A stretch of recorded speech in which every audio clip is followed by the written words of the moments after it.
Baik, di sini kami dari kelompok 4 akan memaparkan materi mengenai kaitan pasar, permintaan, dan produk.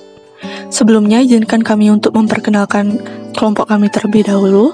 Yang pertama ada Desa Ayu Intan Nutrilia Saraswati sebagai pembicara pertama.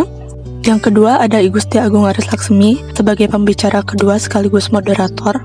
Yang ketiga ada Nimade Ananda Ayu Pertiwi sebagai pembicara ketiga. Adapun materi yang akan kita bahas pada pertemuan kali ini, yang pertama pengertian dan jenis pasar, yang kedua pengertian dan jenis permintaan, yang ketiga pengertian dan jenis produk, dan yang keempat yaitu kaitan antara pasar, permintaan, dan produk. Baik, untuk mempersingkat waktu, kita langsung saja masuk ke dalam materi. Baik, di sini saya akan menjelaskan apa itu pasar serta apa saja jenis-jenis pasar.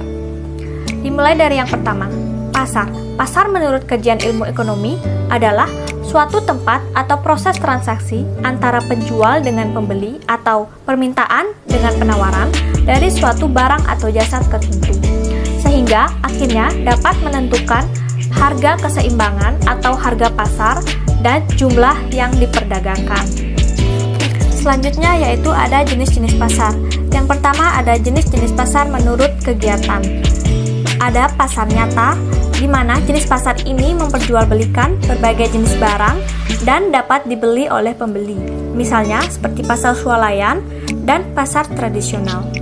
Selanjutnya ada pasar abstrak, di mana jenis pasar ini pembeli tidak menawarkan barang yang dijual dan tidak juga membeli secara langsung.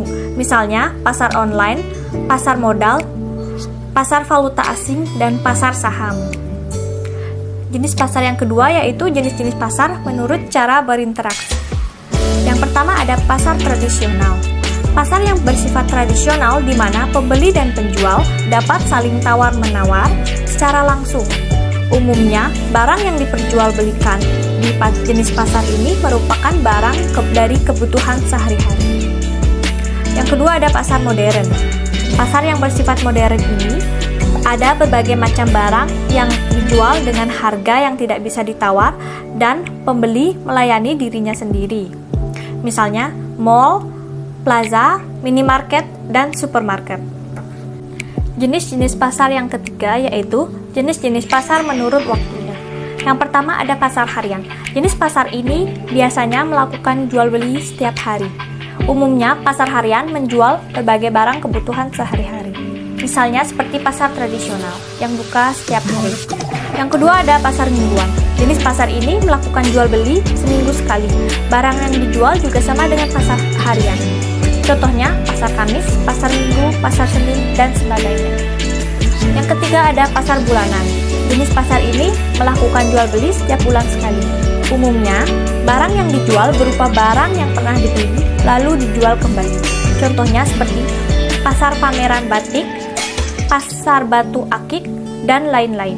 Jenis-jenis pasar yang keempat yaitu jenis-jenis pasar berdasarkan jumlah penjual dan pembelinya. Yang pertama ada pasar persaingan sempurna, di mana jenis pasar ini jumlah penjual dan pembelinya sangat banyak. Biasanya produk yang diperdagangkan homogen atau sama, misalnya pasar ponsel ataupun pasar laptop. Yang kedua, pasar monopoli. Jenis pasar ini di mana penjualnya hanya satu sedangkan pembelinya banyak, misalnya kereta api Indonesia. Yang ketiga, ada pasar monopsoni. Di jenis pasar ini di mana penjualnya ada banyak sedangkan pembelinya hanya satu, misalnya produk kecantikan atau kesehatan. Yang keempat yaitu pasar oligopoli. Jenis pasar ini di mana jumlah penjualnya sedikit sedangkan jumlah pembelinya itu banyak, misalnya perusahaan rokok dan perusahaan telekomunikasi. Dan yang terakhir yaitu pasar oligopsoni. Jenis pasar ini penjualnya banyak dan pembelinya sedikit, misalnya jasa konstruksi bangunan. Dan yang kelima ada pasar temporer. Jenis pasar ini digelar pada waktu tertentu dan tidak rutin, misalnya bazar. Saya akan mempresentasikan mengenai permintaan dan produk. Jadi jenis-jenis permintaan itu dapat dibedakan menjadi beberapa jenis, antara lain permintaan berdasarkan daya beli dan permintaan berdasarkan jumlah subjek pendukung. Nah, jenis permintaan berdasarkan daya belinya ini dapat dibagi lagi menjadi 3 jenis. Itu yang pertama, permintaan absolut.